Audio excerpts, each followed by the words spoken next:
Welcome to recipes in my way. இன்றைக்கி நம்ம அருமையான சுவையில் ஒரு சிக்கன் வறுவல் தான் செய்ய போகிறோம்.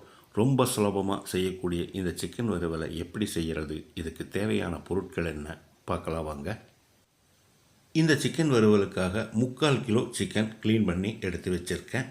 பேனில் 2 டேபிள் ஸ்பூன் எண்ணெய் ஊற்றிக்கலாம். 1 டீஸ்பூன் சோம்பை இடித்து வச்சுருக்கேன், இதை போட்டுக்கலாம். 2 கொத்து கருவேப்பிலை,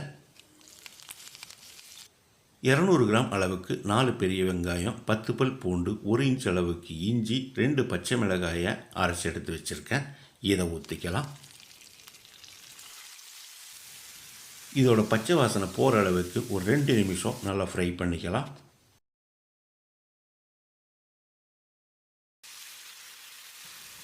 பச்சை வாசனை போன பிறகு இதில் 1 டேபிள் ஸ்பூன் காஷ்மீரி மிளகாய்த்தூள், இது இல்லைன்னா சாதாரண மிளகாய்த்தூள் 2 டீஸ்பூன் போதும். 1 டேபிள் ஸ்பூன் மல்லித்தூள், 1 டேபிள் ஸ்பூன் மிளகை இடித்து வச்சுருக்கேன், இதில் பாதியை போட்டுக்கலாம். 1/4 டீஸ்பூன் மஞ்சள் தூளையும் சேர்த்து ஒரு 30 செகண்ட் பிரட்டி விட்டுடலாம்.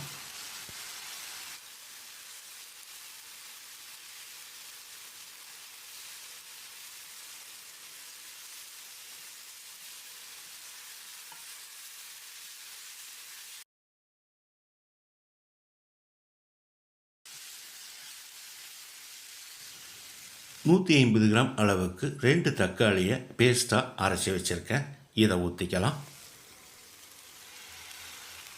2 டீஸ்பூன் உப்பையும் சேர்த்து தக்காளியோட பச்சை வாசனை போகிற அளவுக்கு மறுபடியும் ஒரு 2 நிமிஷம் கலந்து விடணும்.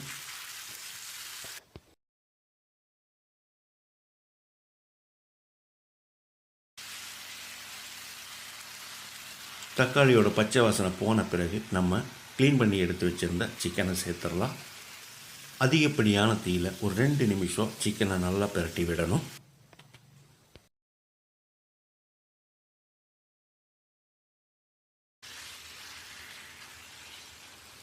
இப்போ இதில் 1/2 டீஸ்பூன் கரம் மசாலாவையும் போட்டுக்கலாம்.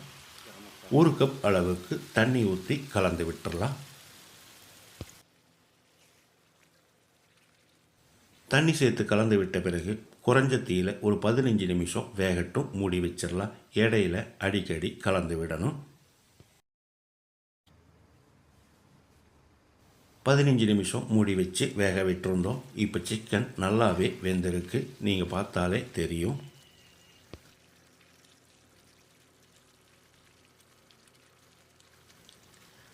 இப்போ இதில் நம்ம மீதம் வச்சுருந்த இடித்த மிளகையும் போட்டுக்கலாம். கூடவே பொடியை நறுக்கின மல்லி இலை, 1 டேபிள் ஸ்பூன் தேங்காய் எண்ணெயும் சேர்த்து கலந்து விட்டால் அருமையான சுவையில் நம்மளோட சிக்கன் வறுவல் ரெடி ஆயிரும். இதே மாதிரி இதே அளவுகளோடு நீங்கள் செய்து பாருங்கள். இந்த வீடியோ பிடிச்சிருந்தா லைக் பண்ணுங்கள், கமெண்ட் பண்ணுங்கள், ஷேர் பண்ணுங்கள். சப்ஸ்கிரைப் பண்ணாதவங்க சப்ஸ்கிரைப் பண்ணுங்கள், மறக்காமல் பெல் பட்டனை கிளிக் பண்ணுங்கள்.